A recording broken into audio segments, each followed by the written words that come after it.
आप सभी लोगों का स्वागत है आपके अपने YouTube channel future online classes में। आज हम इस वीडियो में एक्सीलेंट पब्लिकेशन के गाइड पुस्तक के अर्थशास्त्र के महत्वपूर्ण प्रश्न करेंगे जो कि क्लास 10 से रिलेटेड है। बहुत सारे बच्चों का कमेंट आ रहा था कि सर एक्सीलेंट पब्लिकेशन पुस्तक के जो है सभी प्रश्न करा दे, इसलिए जो है इसका भी सीरीज जारी किया जा रहा है जिसमें सभी सब्जेक्ट का जो है अलग अलग वीडियो आपको मिलेंगे। डेली बेसिस पर जो है प्रैक्टिस कराए जाएंगे आपको। टोटल इसमें जो है आपके जितने भी प्रश्न है इसमें 400 प्रश्न है अर्थशास्त्र से रिलेटेड, सभी प्रश्न करा दिए जाएंगे कुछ दिनों में। तो आप सभी लोग जो है सपोर्ट करें, प्यार करें, साथ ही साथ अगर चैनल पर नए हैं तो चैनल को सब्सक्राइब करें। तो चलते हैं प्रश्न के ऊपर। बाकी इसके जितने भी सब्जेक्ट के वीडियो हैं वो आपको मिल जाएंगे। आप वीडियो लिस्ट में जाएंगे, प्ले लिस्ट में जाएंगे, आपको वहाँ पर वीडियो दिखेंगे। तो चलते हैं अर्थशास्त्र के महत्वपूर्ण प्रश्न के ऊपर जो कि क्लास 10 से रिलेटेड सारे प्रश्न आपके हैं। तो देखिए यहाँ पर आपका पहला प्रश्न है कि उत्पादन के प्रमुख साधन कितने हैं। जो उत्पादन होते हैं, जो हम लोग किसी चीज़ का उत्पादन करते हैं उसके कितने मतलब साधन हैं, तो उसके जो प्रमुख साधन है वो कितने हैं, 4 है। तो याद रखिएगा कि उत्पादन के जो है प्रमुख साधन कितने हैं भाई। तो उत्पादन के जो प्रमुख साधन हैं वो आपके कितने हैं, 4 है। अगला प्रश्न आपका है, देखिए उत्पादन का क्या अर्थ होता है। तो उत्पादन का क्या अर्थ होगा, पहले ऑप्शन आप पढ़े, नई वस्तु का सृजन करना, उपयोगिता का सृजन, उपयोगिता का नाश, लाभदायक होना। तो देखिए उत्पादन का जो अर्थ होता है वह यह होता है कि उपयोगिता का सृजन करना, उपयोगिता। तो इसका आंसर क्या हो जाएगा, ऑप्शन आपका बी होगा। अब आप बोलेंगे कि नई वस्तुओं का सृजन करना, इसका मतलब होता है कि नया वस्तुओं का निर्माण करना। तो उत्पादन मतलब कि ये भी हो सकता है, लेकिन इसका जो सही उत्तर होगा वो आपका क्या होगा, उपयोगिता का सृजन करना। हम जो उपयोग करते हैं चीज़ों में उसका सृजन करना, ना कि नई नई वस्तुओं का सृजन करना। हम जो उपयोग करेंगे नया नया मतलब उपयोग करेंगे तो हमारा उत्पादन खुद पर खुद ऑटोमेटिक बढ़ेगा। तो इसका आंसर क्या हो जाएगा, ऑप्शन बी होगा। नई वस्तु का सृजन भी हो सकता है जी। अगले प्रश्न को देखते हैं। देखिए अगला यहाँ 3 नंबर प्रश्न आपका है कि उत्पादन का निष्क्रिय साधन है। तो उत्पादन का जो निष्क्रिय साधन है वह क्या है, तो वह जो है आपका भूमि है। निष्क्रिय साधन क्या है, भूमि है। भूमि से ही तो हम लोग ज़्यादातर उत्पादन का साधन है। तो इसका आंसर क्या हो जाएगा, ऑप्शन आपका डी हो जाएगा। नेक्स्ट आपका है, निम्नलिखित में से भूमि की विशेषता कौन सी है। देखिए इसी तरह के प्रश्न आपको आएंगे क्योंकि यह आपके सारे 10th लेवल के प्रश्न हैं जो कि आपको पढ़ा होगा आपने।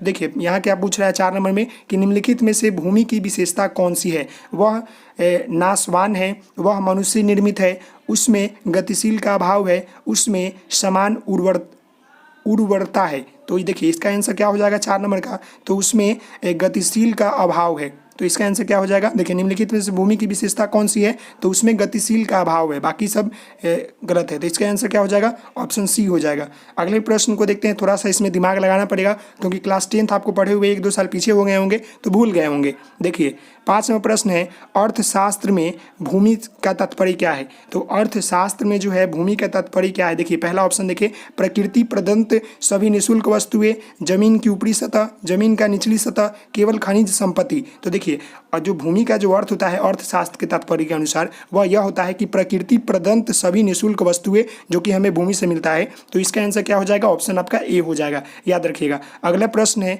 निम्नलिखित में से कौन उत्पादक है, बढ़ई, भिखारी, ठग या शराबी। तो निम्नलिखित में से कौन सा मतलब आपका उत्पादक है, तो बढ़ई जो है उत्पादक है, उत्पादक। अभी ऊपर आपने देखा है कि उपयोगिता का सृजन करना, तो यही इसका आंसर हो जाएगा, ऑप्शन आपका ए हो जाएगा। नेक्स्ट आपका प्रश्न है, कौन उत्पादन का साधन है। तो देखिए उत्पादन का साधन क्या है, वितरण, श्रम, विनिमय, उपयोगिता। उपभोग मतलब यूज करना, वितरण मतलब देना, विनिमय मतलब आदान प्रदान करना, वही श्रम। तो इसमें क्या हो जाएगा, जो उत्पादन का जो साधन है वो क्या है, श्रम है। श्रम मतलब मेहनत करेंगे तो ही तो उत्पादन पाएंगे जी। तो इसका आंसर क्या हो जाएगा, ऑप्शन बी हो जाएगा। नेक्स्ट आपका है, निम्नलिखित में कौन उत्पादन का साधन नहीं है। देखिए संगठन, उद्यम, पूंजी, उपभोग। तो निम्नलिखित में से जो है आपका उत्पादन का जो स्रोत मतलब साधन नहीं है वो क्या है, उपभोग। बाकी सब जो है उत्पादन का साधन है। कैसे है, तो देखिए हमें संगठन चाहिए किसी चीज़ का उत्पादन के लिए, मतलब उद्यम भी चाहिए और पूंजी भी चाहिए, तभी ना हम किसी चीज़ का उत्पादन कर सकते हैं। लेकिन उपभोग क्या करता है, सिर्फ यूज करता है ना, जो चीज़ बन जाते हैं। तो इसका आंसर क्या होगा, ऑप्शन डी हो जाएगा कि यह जो उपभोग है वह उत्पादन का साधन नहीं है, बाकी सब साधन है जी। अगला प्रश्न आपका है, निम्नलिखित में से कौन पूंजी है। तो देखिए निम्नलिखित में से पूंजी कौन है, फटा हुआ वस्त्र, बिना व्यवहार में लाई जाने वाली मशीन, किसान का हल, घर के बाहर पड़ा पत्थर। तो इसमें क्या हो जाएगा, ये तो सबसे इजी प्रश्न आपको लग रहा है। किसान का जो हल होगा वही तो किसान के लिए पूंजी होगा। फटा हुआ वस्त्र क्या पूंजी है? नहीं ना है। बिना बिना व्यवहार में लाई जाने वाली मशीन है, ये भी नहीं है। घर के बाहर रखा हुआ पत्थर, ये भी नहीं है। जो किसान का हल है वह क्या है कि पूंजी है किसान का। तो इसका आंसर क्या हो जाएगा? ऑप्शन आपका सी हो जाएगा। नेक्स्ट प्रश्न है, जो व्यक्ति व्यवसाय में जोखिम का वहन करता है उसे क्या कहते हैं? तो जो व्यक्ति जो होता है व्यवसाय में जोखिम का वहन करता है उसे हम लोग पूंजीपति बोलते हैं। क्यों बोलते हैं? कि वह व्यवसाय में जो है बहुत सारा पूंजी लगा देता है, तो क्या हो गया, जोखिम बड़ा कार्य करता है, तो उसे हम लोग क्या बोलते हैं? पूंजीपति। इसका आंसर भी हो जाएगा। नेक्स्ट है, निम्नलिखित में से कौन श्रम के अंतर्गत आता है? देखिए, सिनेमा देखना, छात्र द्वारा मनोरंजन के लिए क्रिकेट खेलना, शिक्षक द्वारा अध्यापन और संगीत का अभ्यास आनंद के लिए करना। तो निम्नलिखित में से जो है इसमें श्रम कहाँ पर आ रहा है, मतलब मेहनत कहाँ पर आ रहा है? तो इसमें क्या आ रहा है? इसमें तो मेहनत आपका आ रहा है शिक्षक द्वारा अध्यापन करना, यही जो है श्रम है। बाकी सब तो नहीं दिख रहा, वो सब तो मनोरंजन के लिए किया जा रहा है। तो इसका आंसर क्या हो जाएगा? ऑप्शन आपका सी हो जाएगा। नेक्स्ट है आपका, भारत में हरित क्रांति कब आई?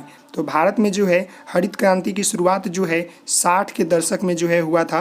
तो इसका आंसर क्या हो जाएगा? ऑप्शन आपका बी हो जाएगा। समझ में आ गया? अगले प्रश्न की ओर बढ़ते हैं। देखिए, तो अगला प्रश्न आपको दिखेगा कि देश में किस राज्य से हरित क्रांति की शुरुआत हुई? काफ़ी महत्वपूर्ण प्रश्न मैं आपको बता रहा हूँ। देखिए, यह तो बहुत ही महत्वपूर्ण प्रश्न है कि देश के जो है निम्नलिखित में से किस राज्य में से जो है हरित क्रांति की शुरुआत हुई थी? तो हरित क्रांति की जो शुरुआत हुई थी वो पंजाब राज्य से हुई थी। तो इसका आंसर क्या हो जाएगा? ऑप्शन आपका बी हो जाएगा। अगला प्रश्न है, हरित क्रांति का सर्वाधिक प्रभाव पड़ा किस मतलब चीज़ पर पड़ा? तो हरित क्रांति का जो सर्वाधिक प्रभाव पड़ा वह निम्नलिखित में से जो है आपके गेहूँ उत्पादन पर पड़ा था। तो इसका आंसर क्या हो जाएगा? ऑप्शन आपका ए, गेहूं पर पड़ा था। नेक्स्ट है आपका, देखिए नेक्स्ट प्रश्न है आपका यहाँ पर कि मनुष्य की मूलभूत आवश्यकताएं क्या है? भोजन और वस्त्र, मकान, शिक्षा, उपयुक्त सभी। तो देखिए, मनुष्य की जो मूलभूत आवश्यकताएं हैं वो अभी क्या है? पहले तो रोटी कपड़ा मकान था, लेकिन अब जो है शिक्षा को भी जोड़ दिया गया है। तो ये जो तीनों ऑप्शन है, भोजन, वस्त्र, मकान और शिक्षा, इसका आंसर हो जाएगा ऑप्शन डी, उपयुक्त सभी। हमें चारों चीज़ चाहिए, भोजन भी चाहिए, वस्त्र भी चाहिए, मकान भी चाहिए और शिक्षा भी चाहिए। तो इसका आंसर क्या हो जाएगा? ऑप्शन आपका डी हो जाएगा। जी, अगले प्रश्न को देखिए, निम्न में से कौन मानवीय पूंजी नहीं है? स्वास्थ्य, प्रशिक्षण, अकुशलता, प्रबंधन। तो निम्नलिखित में से जो मानव पूंजी नहीं है, स्वास्थ्य तो हमारा मानव पूंजी है, प्रशिक्षण भी जो है हमारा मानव पूंजी है, लेकिन अकुशलता जो है नहीं है, यही इसका आंसर हो जाएगा। अकुशलता जो है मानव पूंजी नहीं है, बाकी हमारा प्रबंधन, प्रशिक्षण या स्वास्थ्य जो है मानव पूंजी है।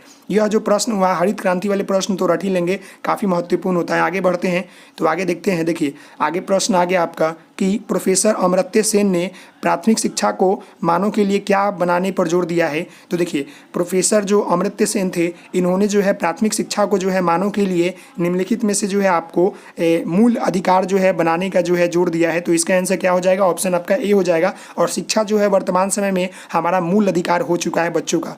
जी, 18 नंबर प्रश्न है, जनगणना 2011 के अनुसार भारत की जो साक्षरता दर थी वह कितना थी? तो जनगणना जो 2011 ईस्वी में हुई थी, तो उसके अनुसार जो है हमारे भारत देश का जो साक्षरता था, जो एजुकेशन रेशियो साक्षरता रेशियो था, वो जो है आपका 74.04% था। तो इसका आंसर क्या हो जाएगा? ऑप्शन आपका बी हो जाएगा। नेक्स्ट है आपका, जनगणना 2011 के अनुसार मानव की औसत आयु निम्नलिखित में से क्या थी? तो मानव की औसत आयु जो जनगणना 2011 के अनुसार जो है 67.13 वर्ष था। तो इसका आंसर क्या हो जाएगा? ऑप्शन आपका सी हो जाएगा, याद रखिएगा। अगले प्रश्न की ओर देखते हैं, और जो जनगणना आने वाले समय में होने वाली है उसके अनुसार और कुछ चेंजेज आपको दिखेंगे। जी, अगला प्रश्न यहाँ देखिए आप, 20 नंबर आपको यहाँ प्रश्न दिख रहा होगा, बिहार राज्य के किस जिले में? देखिए, बिहार राज्य के किस जिले की जनसंख्या सबसे अधिक है? तो बिहार राज्य की जो है पटना जिले में जो जनसंख्या है वो सबसे अधिक है। तो इसका आंसर क्या हो जाएगा? ऑप्शन आपका ए हो जाएगा। इसलिए है क्योंकि पटना जो है हमारा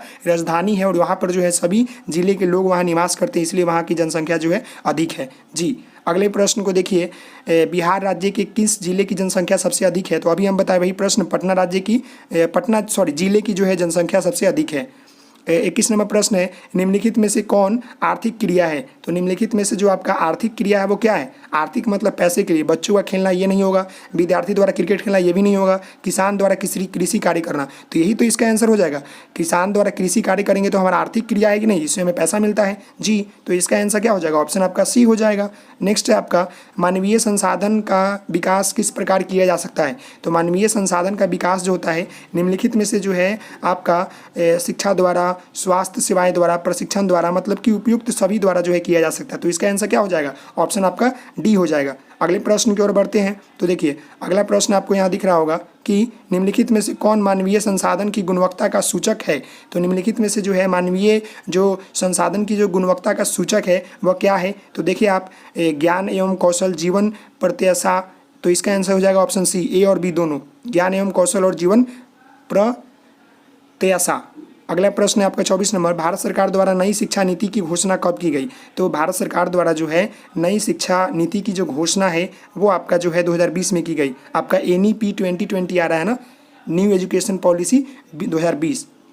नेक्स्ट है आपका 25 नंबर, देखिए जब शिक्षा, प्रशिक्षण, शोध तथा चिकित्सा सेवाएं में निवेश किया जाता है तो वही मानव किस पूंजी में बदल जाता है? तो जब शिक्षा, प्रशिक्षण, शोध एवं चिकित्सा सेवाओं में निवेश किया जाता है तो वही मानव की पूंजी जो होता है निम्नलिखित में से जो है आपका मानव पूंजी में बदल जाता है, तो इसका आंसर क्या हो जाएगा? ऑप्शन आपका बी हो जाएगा। अगले प्रश्न को देखते हैं जो कि इस सेट का अंतिम प्रश्न है। देखिए, बिहार की गरीबी रेखा के नीचे जीवन यापन करने वाली ग्रामीण जनसंख्या का प्रतिशत राष्ट्रीय औसत से क्या है, कम है कि बराबर है? तो बिहार में गरीबी रेखा के नीचे यापन करने वाले जो ग्रामीण की जनसंख्या का जो प्रतिशत है वह राष्ट्रीय औसत का है, उससे क्या है कि आपका बिहार का जो जीवन यापन करने वाली जो ग्रामीण मतलब गरीबी रेखा है वह जो है आपका अधिक है, मतलब राष्ट्रीय से भी ज़्यादा है, तो इसका आंसर क्या हो जाएगा? ऑप्शन आपका सी हो जाएगा। तो आशा करता हूं कि आपको ये प्रश्न समझ में आए होंगे, तो आप इस वीडियो को लाइक करेंगे, शेयर करेंगे, सब्सक्राइब करेंगे। Thank you so much. जय हिंद, जय भारत। तो मिलते हैं नेक्स्ट वीडियो में, तब तक के लिए धन्यवाद।